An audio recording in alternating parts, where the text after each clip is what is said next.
अस्सलामुअलैकुम। आप देख रहे हैं MKS डॉक्टर जोन। आज हम लिपिन-कॉर्ड बायोकेमिस्ट्री चैप्टर 21 की पार्ट 2 की वीडियो में बहुत इंपॉर्टेंट टॉपिक पोरफायरियाज को डिस्कस करेंगे। पोरफायरियाज MCQ point of view, SCQ point of view और वाइवा पॉइंट ऑफ व्यू के से बहुत ज़्यादा इंपॉर्टेंट टॉपिक है। सबसे पहले हम देखते हैं कि पोरफायरियाज होते क्या हैं। हमने पार्ट 1 की वीडियो में हीम की सिंथेसिस के स्टेप देखे थे। उनमें से किसी एक स्टेप में भी कोई डिफेक्ट आ जाए तो हम उसे कहेंगे पोरफायरियाज। जो वर्ड हमारे पास पोरफायरियाज है ये ग्रीक लैंग्वेज का वर्ड है और ये यूज़ किया जाता है पर्पर के लिए। एक्चुअली होता है इस तरह के जो पेशेंट्स होते हैं पोरफायरियाज के, उन पेशेंट्स का जो यूरिन होता है उसमें पोरफायरिन्स की अकमुलेशन हो जाती है। वो हम आगे देखेंगे कि कौन से पोरफायरियाज में कौन सा पोरफायरिन अकमुलेट हो जाएगा। और जो पेशेंट होता है उनका जो हमारे पास यूरिन का कलर है रेड या ब्लू हो जाता है। हम पोरफायरियाज को 3 कैटेगरीज में क्लासीफाई करते हैं। एक हमारे पास क्रोनिक हिपैटिक पोरफायरियाज, एक्यूट हिपैटिक पोरफायरियाज और इरिथ्रोपोइटिक पोरफायरियाज। अब इनको हम बारी बारी देखते हैं कि ये क्या होती हैं। सबसे पहले हमारे पास है chronic hepatic porphyria. Chronic hepatic porphyria की जो काजेज हैं वो है हमारे पास excess intake of iron, exposure to the sunlight, high intake of alcohol, estrogen therapy, HIV infection, hepatitis B, hepatitis C. जो हमारे पास क्रोनिक हिपैटिक पोरफायरियाज के पेशेंट्स होती हैं उनमें सिम्टम्स क्या होती हैं? उनकी स्किन की इरप्शन होती है। अगर हम ऐसे पेशेंट्स जिनको क्रोनिक हिपैटिक पोरफायरिया हो उनका यूरिन का सैंपल लें और उसे हम नेचुरल लाइट में रखें तो उसका जो यूरिन होगा वो रेड टू ब्राउन हो जाएगा।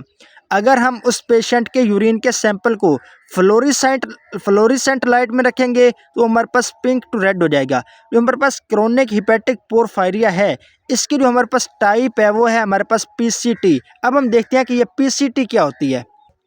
PCT में हमारे पास जो एंजाइम है यूरोपोरफेरिनोजेन 3 डी कार्बोक्सिलेज, ये एंजाइम की डेफिशिएंसी हो जाती है जिसकी वजह से हमारे पास यूरोपोरफेरिनोजेन 3 की अकमुलेशन हो जाती है। ये पोरफायरिन हमारे पास यूरिन में अकमुलेट हो जाएगा PCT में।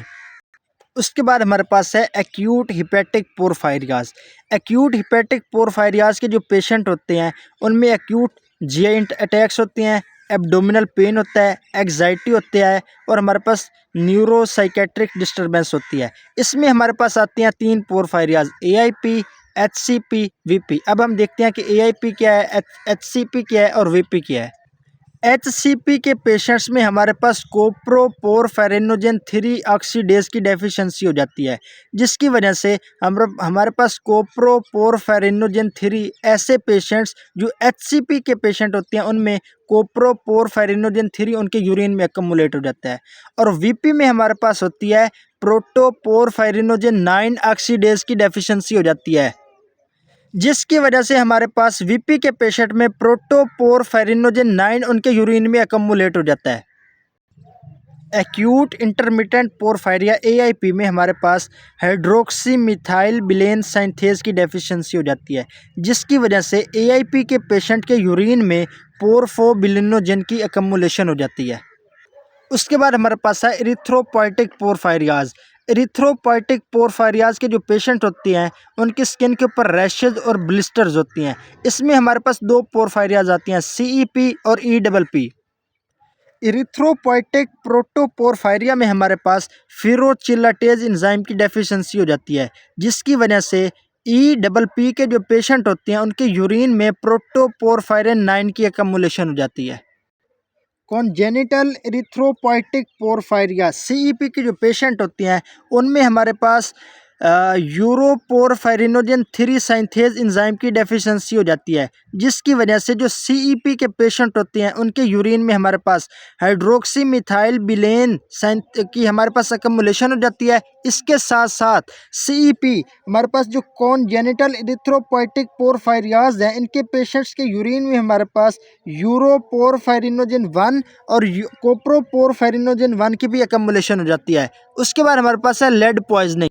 हमने जब हीम सिंथेसिस को डिस्कस किया था तो उसमें हमने देखा था कि 2 ऐसे एंजाइम थे जिनको लेड रेगुलेट कर रहा था। एक था हमारे पास फिरोचिलाटेज और दूसरा हमारे पास था ALA डिहाइड्रेटेज। जो हमारे पास फिरोचिलाटेज एंजाइम है ये कन्वर्ट करता है प्रोटोपोरफायरिन 9 को हीम में, अगर हमारे पास फिर्रोचेलाटेज एंजाइम लेड की वजह से इफेक्ट हो जाए तो हमारे पास इस ऐसे पेशेंट में भी प्रोटोपोरफायरिन 9 की जो है अकम्युलेशन यूरिन में होना शुरू हो जाएगी।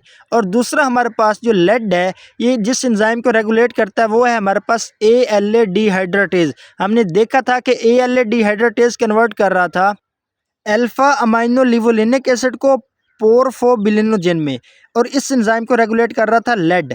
अगर हमारे पास ये enzyme alpha amino levulinic acid dehydratase lead की वजह से डिफेक्टिव हो जाए तो ऐसे पेशेंट में भी हमारे पास यूरिन में, ऐसे पेशेंट्स के यूरिन में अल्फा अमाइनो लिवोलिनिक एसिड की अकम्युलेशन होना शुरू हो जाएगी।